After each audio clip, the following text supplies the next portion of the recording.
Mehndi art అసలు మార్కెట్లో scope లేని బిజినెస్ ఈరోజు బెస్ట్ బిజినెస్ ప్లాన్గా ఎలా మారింది? నమస్తే అందరికీ. ఈరోజు మరో ఇంట్రెస్టింగ్ ఆంటర్ప్రెన్యూర్ జర్నీ స్టోరీతో మీ ముందుకు వచ్చేసాను. ఈరోజు మనం చెప్పుకోబోయే స్టోరీ ఎవరిదో కాదు, ద హెన్నా షేడ్స్ ఫౌండర్ స్నేహ గారి స్టోరీ. చిన్నప్పటి నుంచి మెహందీ వేయడం అంటే చాలా ఇష్టం. స్కూల్స్లలో, కాలేజెస్లలో కాంపిటీషన్స్ ఎక్కడైనా సరే తను పార్టిసిపేట్ చేసి అందరినీ ఇంప్రెస్ చేస్తూ తను కూడా ఇంప్రూవ్ అవుతూ వచ్చింది. ఇంకా బీటెక్ అయిపోయింది, 2-3 సంవత్సరాలు ఐటీ జాబ్ కూడా చేసింది. అయినా కూడా తనకి మెహందీ మీద ఉన్న ప్యాషన్తోని ఒక చిన్న ఇన్స్టాగ్రామ్ పేజ్ స్టార్ట్ చేసింది. అందరికీ మెహందీ పైన ఒక ఇంట్రెస్ట్ అయితే క్రియేట్ చేసింది. బట్ ఒక స్టేజ్కి వచ్చేసరికి ఐటీ జాబ్ వద్దు అని ఫ్యామిలీ అందరి సపోర్ట్తో ఐటీ జాబ్కి అయితే గుడ్ బై చెప్పేసింది. ఇంక అప్పటి నుంచి ద హెన్నా షేడ్స్ని మెయిన్ బిజినెస్గా ఎంచుకుంది. కానీ అప్పటికి మన సౌత్ ఇండియాలో మెహందీని ఒక బిజినెస్ ప్లాన్గా చూస్ చేసుకున్న వాళ్ళైతే ఎవ్వరూ లేరు. అసలు బిజినెస్ ఉందా అన్న ఒక డౌట్ నుంచి లక్షలు సంపాదించవచ్చు అనే ఒక జర్నీని బిల్డ్ చేసుకుంది. అలా ద హెన్నా షేడ్స్తో స్టార్ట్ అయిన ఆమె జర్నీ విత్ ఇన్ 1 మంత్లో 100K ఫాలోవర్స్తో నిలిచింది. 100K ఫాలోవర్స్ వచ్చడం అంటే చిన్న ముచ్చట కాదు.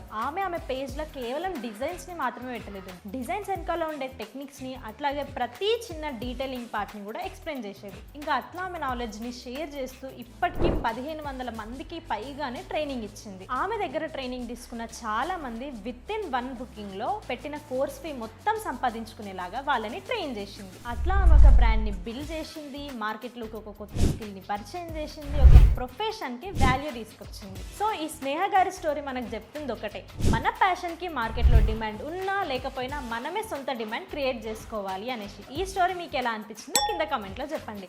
అండ్ నెక్స్ట్ ఇంకో ఇంట్రెస్టింగ్ ఆంటర్ప్రెన్యూర్ స్టోరీతో మీ ముందుకు వస్తాను. Until then signing off, bye.